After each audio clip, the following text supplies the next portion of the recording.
warahmatullahi wabarakatuh. Alhamdulillah rabbil alamin. Wassalatu wassalamu ala asyrafil anbiya'i wal mursalin wa ala alihi washabihi ajma'in. Rabbi shrah li sadri wa yassir li amri wahlul 'uqdatam min lisani yafqahu qawli. Subhanaka la ilma lana illa ma 'allamtana innaka antal alimul hakim. La haula wa la quwwata illa billah. Allahumma 'allimna ma yanfa'una wanfa'na bima 'allamtana wa zidna 'ilma.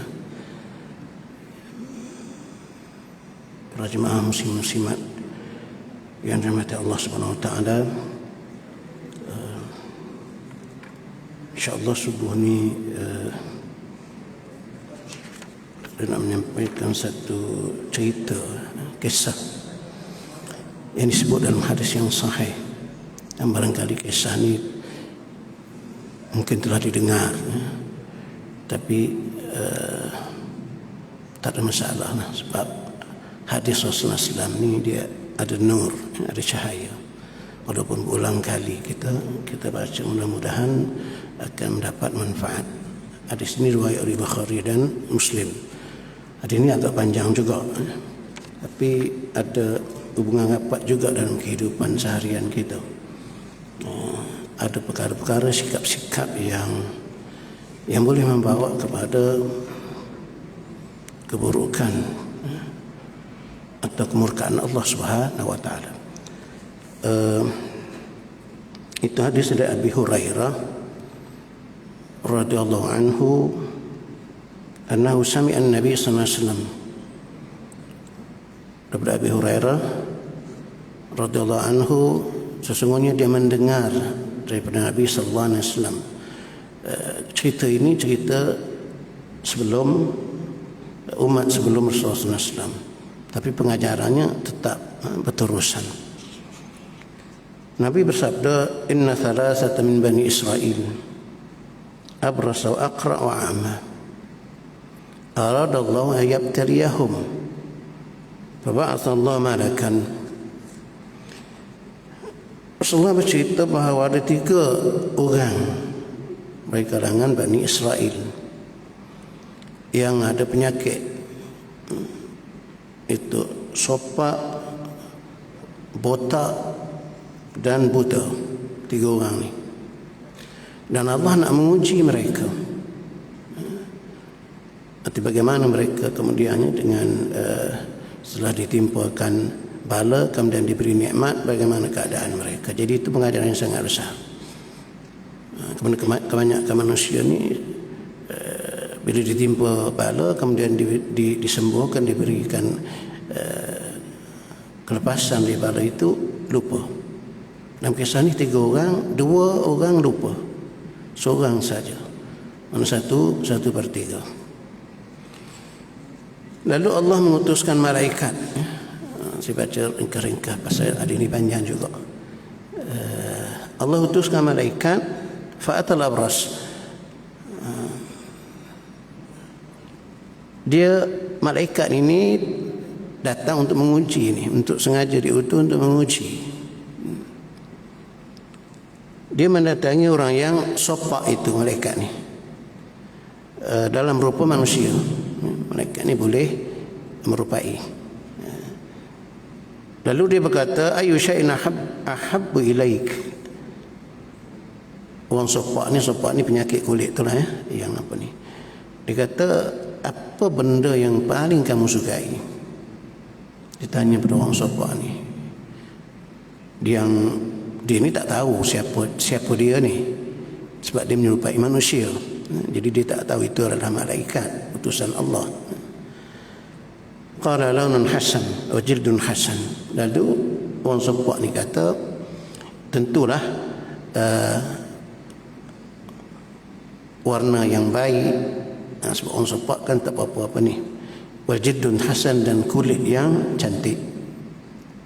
Itu keinginan dia, itu yang paling dia kasih, yang dia suka sekali. Wa yazhabu anni alladhi qad qadhirani an-nas, dan hilang daripada aku, kata dia, benda yang menyebabkan manusia tak apa suka dengan aku. Lalu malaikat ni orang ni disapu, famasahahu fadhahaba anhu qadaruhu wa utiya launan hasanan wajidan hasana. Lalu malaikat ni sapu badan dia, maka hilanglah daripada orang tu sopaknya, benda yang dianggap keji oleh manusia, dan dia dikurniakan warna yang cantik, yang elok, dan kulit yang baik.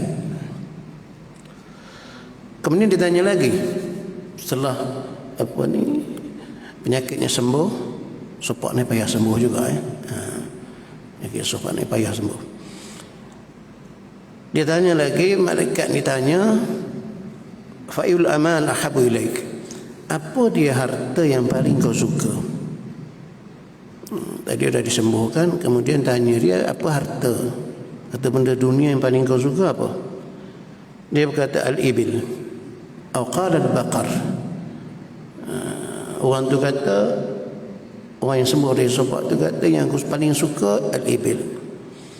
Ibil ni apa ni? Unta lah. Awil baqar, itu maknanya perawi hadis ni syak. Apakah Rasulullah menyebut ibil ataupun bakar? Bakar tu lembu. Jadi apa ni? Itu tak ada masalah. Syakur rawi pada masalah perkataan-perkataan itu tak ada masalah sangat, lebih kurangnya. Fa'utiya naqatan asyra, lalu dia diberikan seekor unta betina. Diberikan kepada unta betina yang bunting. Ada bunting lah. Sambil berdoa malaikat ni yang menyerupai manusia tadi, barakallahu laka fiha, mudah-mudahan Allah memberi berkat kepada engkau tentang kurniaan ini. Maknanya unta betina yang dah bunting ini. Kemudian malaikat itu fa'atal aqra, kemudian dia datang pula pada si botak itu. Ini botak yang penyakit lah ya, bukan botak yang cukup. Dia tanya soalan yang sama, apa benda yang kau paling suka? Kata malaikat ini, qala sya'run hasan wa yadhhabu anni hadha alladhi qad qadhirani nas, iaitu rambut yang benar-benar berlaku. Lebih pula dia diriwayat oleh Bukhari dan Muslim, muttafaq alaih. Hadis ini hadis yang disepakati oleh Bukhari dan Muslim. Ini benda yang benar-benar berlaku. Dan Rasulullah tahu pastinya, sebab Rasulullah tak bercakap wa yantiqu anil hawa in wa illa wahyu yuha.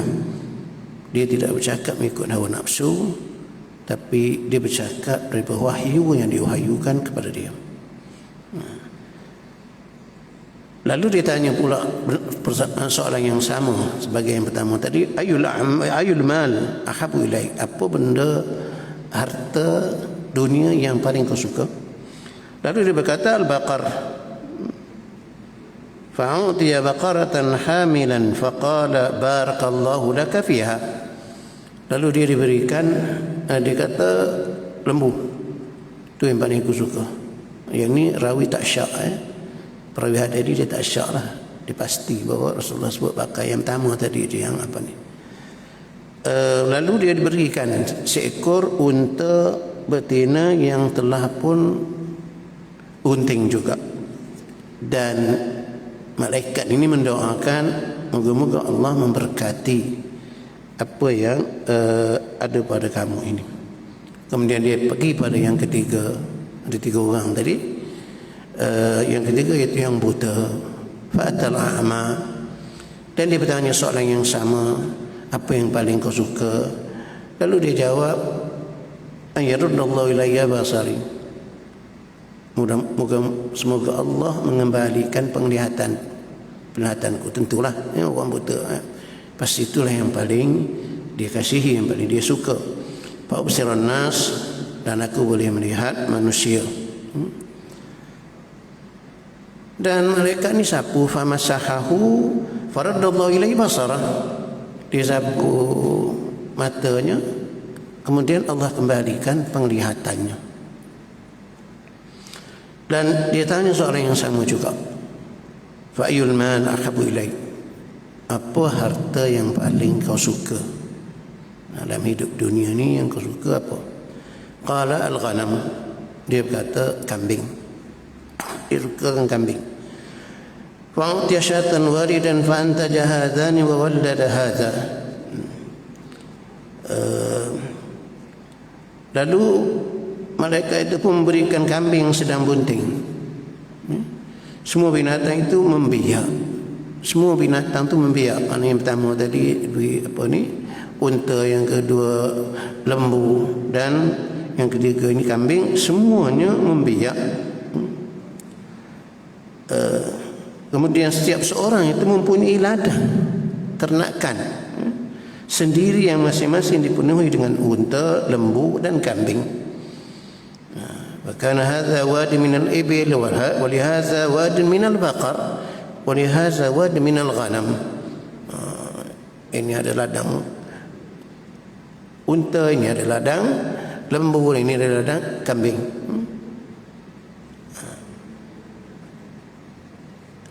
Kemudian lama selepas itu, inilah ujian Allah ni tadi. Artinya bagi kita, wallahu alam, tak berlaku macam tu kot. Maknanya bagi kita semua ini adalah ujian Allah, apa yang berlaku pada kita. Kemudian lama selepas itu summa, Rasulullah kata summa ni lama lah tempoh masa ni, mungkin puluh tahun. Innahu atal abras fi suratihi wa hayatihi. Malaikat yang dulu datang ketika mereka itu susah menghadapi macam bala itu, datang kepada orang yang berpenyakit sopak dengan berupa orang itu sebelum ia disembuhkan dahulu. Lalu berkata, artinya dia menyerupai orang sopak. Dia datang pada orang sopak itu, malaikat itu menyerupai orang yang sopak. Dia berkata, aku seorang miskin yang kehabisan bekalan. Kata malaikat ni, rajulun miskin qad inqata'at biyal hibal fi safari fala balagha li al-yawma illa billahi thumma bik. أسألك بالذي أعطاك اللون الحسن والجلد الحسن والمال بعيرا أتبلغ به في سفري فقال الحقوق كثيرة. Okey. Maksudnya Nyama sebagai seorang miskin dan mengatakan bekalannya habis di perjalanan, maka tidak akan sampai matlamatku pada hari ini melainkan dengan bantuan Allah, kemudian bantuan engkau sebagai sebab. Aku minta tolong engkau dengan apa yang diberikan Allah kepada engkau dulu, iaitu dengan warna kulit yang baik serta harta benda. Patut dia ditangkap dah tu. Benda ni dah lama, tapi macam mana orang ni tahu? Macam tu. Dan dia datang serupa dengan masa dia kena dulu, iaitu penyakit sopak. Aku perlukan seekor unta, dia kata pada si sopak ni, untuk meneruskan perjalananku ke tempat yang dituju. Apa kata orang tu? Orang itu menjawab, al-huquq katsiratun. Hak-hak sangat banyak. Hak-hak orang lain masih banyak, kata dia. Komitmen aku banyak. Dia kata pada malaikat ni. Jadi rupanya dia lupa diri dia. Dulu dia pernah kena penyakit sopak tu sembuh, kemudian dia berkata benda, tapi bila orang yang sopak yang sama dengan dulu patut mengingatkan dia, tapi tak. Dia jawab, al-huquq katsirah. Hak-hak komitmen aku banyak, jadi aku minta maaf lah, tak boleh nak beri. Begitu. Berkata lagi malaikat, faqala ka'anni a'rifuka. Kata malaikat itu, alam takun abrasa yaqdharuka an-nas faqiran fa'ataka Allah. Ini dia akibat apa ni? Faqala innama waristu hadzal mal kabiran an kabir. Faqala in kunta kadhiban fi da'wak fasayaraka Allah ilayya ila ma kunta. Jadi lepas bila kata aku banyak komitmen lain, dia minta maaf tak boleh nak beri, lalu malaikat itu kata aku macam kenal engkau lah. Malaikat ni kata aku macam kenal engkau. Tidakkah dulu engkau pun sopak, pernah kena penyakit sopak yang manusia keji engkau ketika itu, dan kau fakir ketika itu, lalu Allah memberikan kepada engkau harta. Itulah unta tadi. Apa dia kata? Lelaki ini, innama waristu, sesungguhnya aku mewarisi harta ini, kabiran an kabirin, daripada ayah dan nenekku. Jadi dia menipu, ya? Dia menipu mereka. Ini kesan cakap menipu ni. Bakhil, para pensyarah hadis ini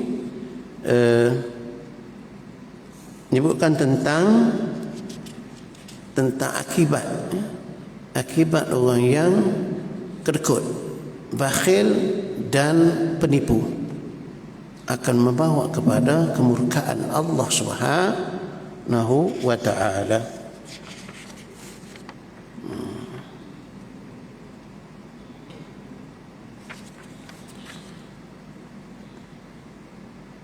Kalau ikut dengan tegas, innama, penipuan, dia menipu tu dengan tegas, tak ada agak-agak. Innama waristu, sesungguhnya aku mewarisi unta-unta ini daripada datuk nenek aku. Tak ada kena-mengena dengan apa ni, kata dia. Faqala, lalu malaikat itu kata, in kunta kaziban, kalau sekiranya kamu berbohong dengan apa yang kau cakap pada aku ini, mendakwaan kau, fasayyarakallah ila ma kunta, mudah-mudahan Allah akan mengembalikan kamu kepada asal kamu. Mata jadi sopak dan papa ke dalam, balik fakir. Kemudian sebab itu dia pergi kepada Al-Aqra' yang botak itu. Pada rupa dia, daripada rupa orang botak juga, dia tu malaikat tu menyerupai orang botak, artinya supaya dia ingatlah peristiwa itu. Dan dia berkata yang sama pada yang pertama tadi, macam mana dia cakap dengan orang yang sopak tadi pun, dia cakap benda yang sama.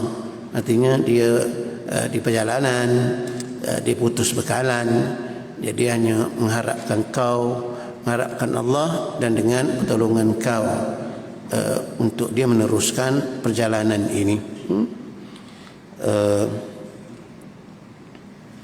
Lalu dia pun mengucapkan perkataan yang sama sebagaimana si sopak tu. Dia kata al-huquq katsiran, hak terlalu banyak. Artinya komitmen aku terhadap orang lain tentang harta ni banyak. Jadi aku minta maaf lah, aku tak boleh nak tolong kau. Itu untuk beri orang yang sopak ni, yang botak tadi diberikan lembu, kan? Lembunya banyak dah, artinya dah apa ni, dah satu padang dah lembu dia. Disebut itu wadin, satu lembah dah lembu dia, dah banyak membiak. Jadi minta seekor. Punya dia tak teringat juga, datang dalam rupanya yang dulu dia pernah kena.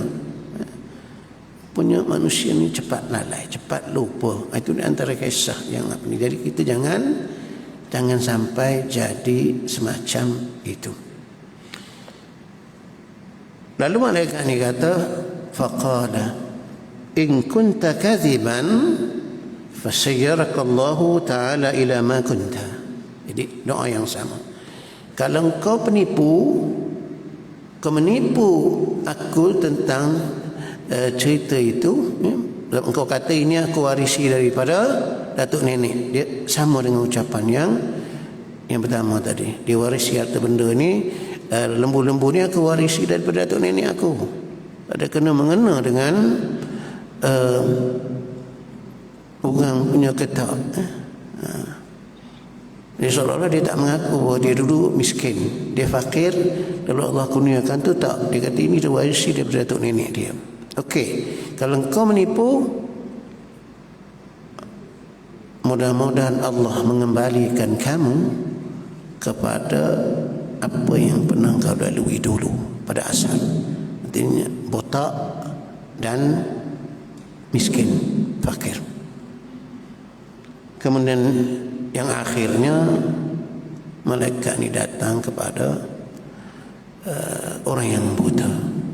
Yang ketiga, dalam rupa dia jugalah, tapi orang buta tak nampak apa ni. Memang berkali dia beritahu lah dia buta, dan dia pun bercakap yang sama, rajulun miskin wa ibn sabil inqata' bil hibal safari fala balagh dia lama illa billahi sumabik. Dengan ucapan yang sama, aku dalam permusafiran dan putus bekalan,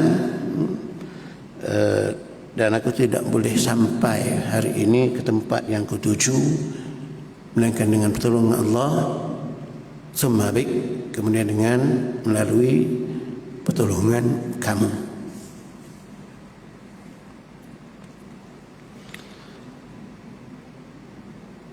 As'aluka billadhi radda alayka basarak syatun atabalaghu biha fi safari.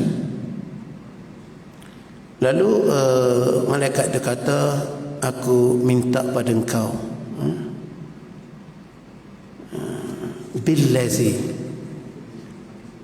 dengan Tuhan yang mengembalikan penglihatan kau. Jadi dia peringatkan balik malaikat ni. Mana dah 10 tahun lebih kurang macam itu.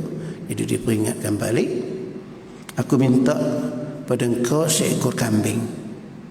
Sebab yang buta ni diberikan kambing itu yang dia suka. Yang barangkali boleh aku meneruskan perjalanan aku, musafiran aku. Apa kata si buta? Faqala qad kuntu a'ma. Faqad kuntu a'ma. Sesungguhnya dulu aku pun buta. Faradallahu ilayya basari. Lalu Allah mengembalikan penglihatanku. Jadi dia seorang saja. Orang buta ni yang sedar diri, yang bersyukur dengan nikmat Allah SWT. Fakhuz ma syi'ta, ambillah berapa banyak yang kau nak ambil. Wada' ma syi'ta, dan tinggalkanlah berapa banyak yang kau nak tinggalkanlah. Kau nak ambil berapa banyak pun ambil lah. Tinggallah berapa pun kau nak tinggal berapa ekor pun tak apa. Fa wallahi la ajhaduka al-yawm bi syai'in akhadhahu lillahi azza wa jalla.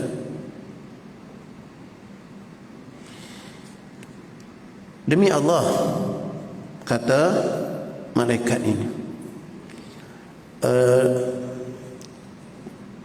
demi Allah, aku tidak menyusahkan kau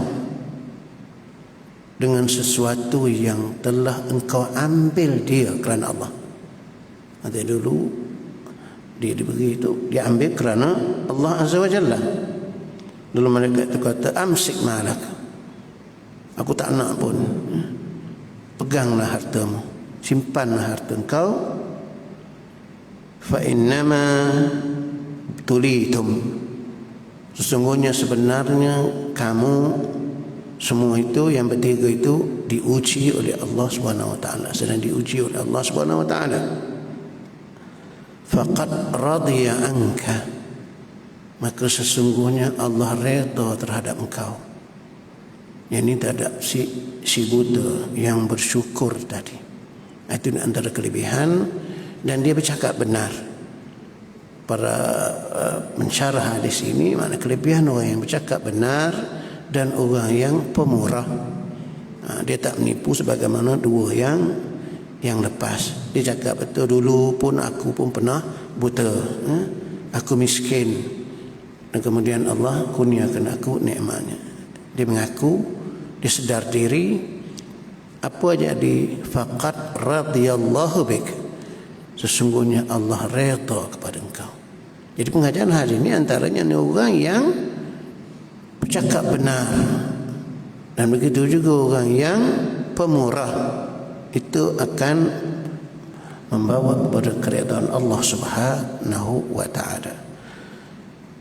Wa sakhita ala sahibaika, dan sesungguhnya Allah murka, Allah marah terhadap dua orang sahabat engkau. Itu orang yang abras tadi, yang sopak, dan dia juga yang botak. Karena mereka ini lupa, tak bersyukur dengan nikmat, dan mereka pembohong. Jadi itu bahayanya, bahaya besar sikap itu. Itu tidak mensyukuri nikmat, bagaimana yang sering kita dengar bahawa tidak mensyukuri nikmat akan menjadi penyebab nikmat itu ditarik oleh Allah Subhanahu wa taala. Kata ulama, ikatlah nikmat itu dengan syukur. Nikmat ni pengikat dia iaitu syukur. Jadi apa yang berlaku pada dua itu, dia tidak mensyukuri nikmat yang kemudian dia berbohong, akibatnya mengundang kemurkaan Allah Subhanahu wa ta'ala. Jadi ada ini muttafaq alaih, hadis disepakati oleh Bukhari dan Muslim. Ada banyak pengajaran yang boleh diambil daripada hadis ini. Pertama, antaranya manusia pasti menghadapi ujian, dan memang kehidupan ini ujian. Kita ni yang kita jalani, susah senang semuanya ujian Allah Subhanahu wa taala. Kita tidak pernah terlepaslah daripada ujian ini. Dalam keadaan mana kita berada, kita sedang diuji oleh Allah Subhanahu wa taala. Pandemik yang berlaku, COVID-19 berlaku, itu adalah ujian Allah, pasti. Itu antara syarat yang disebutkan dalam keadaan pandemik atau wabak ini. Mereka yang mati ketika ini, dia akan mendapat mati syahid. Artinya ganjaran mati syahid. Orang yang meninggal ketika wabak, setengah ulama kata walaupun bukan dengan sebab wabak itu, dia matilah musim ini, ya. Sebab musim wabak ni susah, macam kita dengan SOP dan sebagainya, susah. Jadi itu pertamanya dia sabar, yang keduanya dia tahu bahawa wabak contohnya apa yang berlaku itu adalah ujian Allah Subhanahu wa taala, dan dia sabar. Dia mati dalam keadaan itu, dia akan diberikan ganjaran mati syahid. Jadi pasti, secara pasti bahawa kita diuji sama ada dengan nikmat atau kesusahan untuk dinilai iman kita masing-masing. Hasiban nas yutruku yaqulu amanna wa hum la yuftanun. Apakah manusia sangka bahawa dia hanya dibiarkan saja berkata kami beriman, sedangkan mereka tidak diuji? Tak, kita tidak dibiarkan begitu. Manusia, khususnya orang beriman, pasti diuji. Malah hadis yang menyebutkan la yazalul bala bil mu'min fi nafsihi wa waladihi wa malihi hatta yalqa Allah. Sentiasalah ujian, bala itu akan menimpa, sentiasa. Bala itu akan menimpa orang yang beriman khususnya, sama ada pada dirinya, pada anak-anaknya, pada keluarganya, atau harta bendanya. Sampai bila? Hatta yalqa Allah, sehingga dia bertemu dengan Allah Subhanahu wa taala sampai mati ya. Memang kita dalam ujian. Jadi itu hakikat yang perlu disedari. Artinya tak terlepas, sama ada senang atau susah, kita dalam ujian Allah Subhanahu wa taala. Kemudian yang kedua, manusia itu tidak suka kepada kesusahan. Itu memanglah penderitaan dan kehinaan. Karena itu mereka sentiasa berusaha untuk membebaskan diri dari perkara yang tersebut, dan bukanlah menjadi kesalahan untuk membebaskan diri daripada musibah bala yang menimpa dia.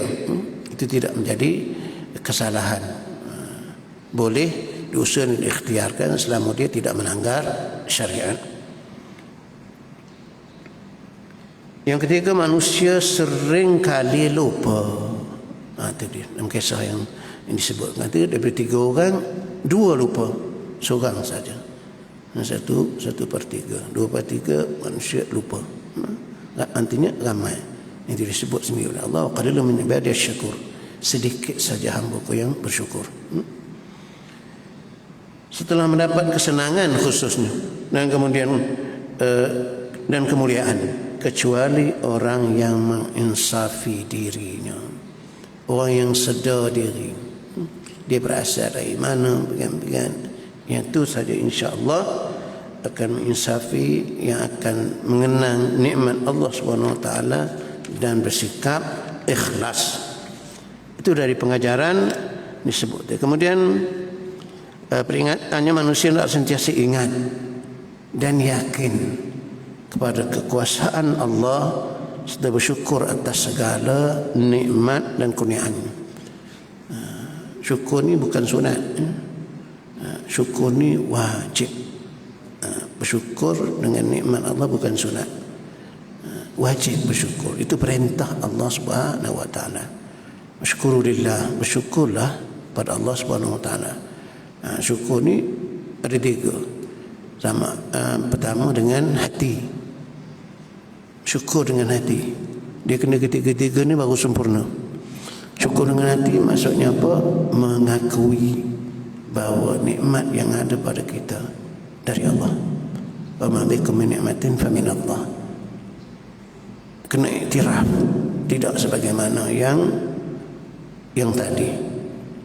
Sesungguhnya aku mewarisi ini daripada datuk nenek. Dah bohong. Itu tak mengakui bahawa itu sebenarnya dari Allah Subhanahu wa taala secara jelas. Jadi syukur dengan hati, mengakui, mengiktiraf bahawa apa juga nikmat yang ada pada kita itu dari Allah Subhanahu wa taala. Itu syukur dengan hati. Kemudian bersyukur dengan perbuatan, itu menggunakan nikmat itu kepada perkara yang disuruh oleh Allah Subhanahu wa taala. Yang ketiga, syukur dengan lidah. Dengan lisan itu mengucapkan alhamdulillah dan sebagainya. Itu baru sempurna syukur seseorang itu. Jadi syukur ni wajib ya, bukan benda yang sunat. Kemudian malaikat boleh merupa dirinya dengan berbagai rupa untuk melaksanakan perintah Allah Subhanahu wa taala. Kemudian antara lain, antara sifat mazmumah yang paling buruk, antara yang paling buruk iaitulah kedekut. Bagaimana disebutkan tadi dalam peristiwa atau dalam kisah tadi, itu kedekut. Dan kedekut ni memang tak boleh ada dengan orang yang beriman. Kedekut tak boleh ada.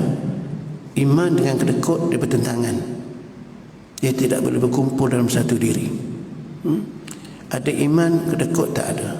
Ada kedekut, iman tak ada. Bukanlah menafikan iman, tapi iman yang sempurna tidak ada pada orang yang kedekut. Itu kalau kita buka ayat-ayat Al-Quran daripada awal lagi, ya, daripada awal lagi menceritakan tentang orang-orang yang bertakwa itu. Apa dia? Dalam awal surah Al-Baqarah, wa mimma razaqnahum yunfiqun, daripada apa yang kami Allah rezekikan kepada mereka, mereka infakkan pada jalan Allah Subhanahu wa taala. Itu sifat orang yang bertakwa, orang yang beriman yang sempurna. Kalau dia mendakwa dia beriman sempurna tapi kedekut, yang itu bohong. Sebab itu kedekut antara sifat keji yang paling buruk, antara yang paling buruk kedekut ini. Sebab dia bertentangan dengan iman. Wanfiqu fi sabilillah wa la tulqu bi aydikum ila tahluka. Belanjakanlah harta bendamu pada jalan Allah, perintah Allah. Jangan kamu campakkan diri dalam kebinasaan. Artinya orang yang kedekut itu bermakna dia mencampakkan dirinya dalam kebinasaan. Malah bagaimana cerita tadi, mengundang keburkaan Allah Subhanahu wa taala. As-sadaqatu burhan, kata Rasulullah. As-sadaqatu burhan, orang yang bersedekah itu burhanun. Sedekah itu adalah dalil. Sedekah itu adalah bukti. Bukti apa? Bukti kebenaran iman seseorang. Karena dia yakin janji Allah, janji Rasulnya, orang yang bersedekah, infak pada jalan Allah, Allah pasti ganti.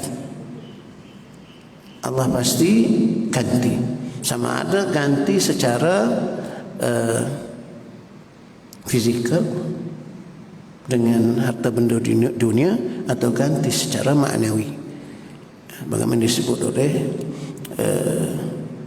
Dr. Yusuf Qaradawi, janganlah ganti itu hanya kita faham dalam bentuk kebendaan. Allah ganti itu boleh jadi dalam bentuk maknawi. Mungkin dengan sedekah diganti dengan keluarga yang bahagia, yang tenang. Itu lebih daripada harta benda dunia. Berapa ramai, berapa orang yang kaya tapi hidup tak tenang kerana masalah keluarga dan sebagainya. Jadi maknanya tak semesti ganti itu dalam bentuk harta benda dunia, tetapi dalam bentuk maknawi. Mungkin ketenangan, keimanan yang kukuh dengan sebab dia memberikan infak sedekah pada jalan Allah Subhanahu wa taala. Kemudian tadi al-bukhl wal kadhib mujibani li ghadabillah. Kedekut dan pembohong boleh membawa kepada kemurkaan Allah Subhanahu wa taala terhadap, sebagaimana yang berlaku dalam cerita hadis itu, yang berlaku kepada si sopak dan si botak itu. Akhirnya Allah murka kerana bakhil dan kerana pembohong. Kemudian sidq wal karam, berkata benar dan pemurah itu daripada sifat-sifat yang terpuji, bagaimana yang berlaku pada si buta itu. Maka itu membawa dia kepada bersyukur dengan apa yang diperolehi dan akhirnya mencapai keredaan Allah Subhanahu wa taala. Jadi saranannya orang Islam, orang yang beriman khususnya, hendaklah bersifat dengan sidq, benar, dan pemurah. Kemudian bersegeralah, jangan bertangguh untuk mensyukuri nikmat Allah Subhanahu wa taala, sama ada tadi dengan hatinya, dengan perkataan dan dengan amalannya. Ketiga-tiga itu, dan insya-Allah kita akan mencapai keridaan Allah Subhanahu wa taala. Itulah secara ringkas hadis yang disampaikan, mudah-mudahan memberi manfaat, pengajaran pada kita bersama. Wabillahi taufiq wal hidayah. Assalamualaikum warahmatullahi taala wabarakatuh. A'udzu billahi minasyaitonir rajim. Bismillahirrahmanirrahim. Alhamdulillah alamin wassalatu wassalamu ala alimna ma jahilna wa zakkirna ma nasina. Allahumma alimna ma yanfa'una wanfa'na bima 'allamtana wa sallallahu ala sayyidina Muhammad wa ala alihi wa sahbihi alamin.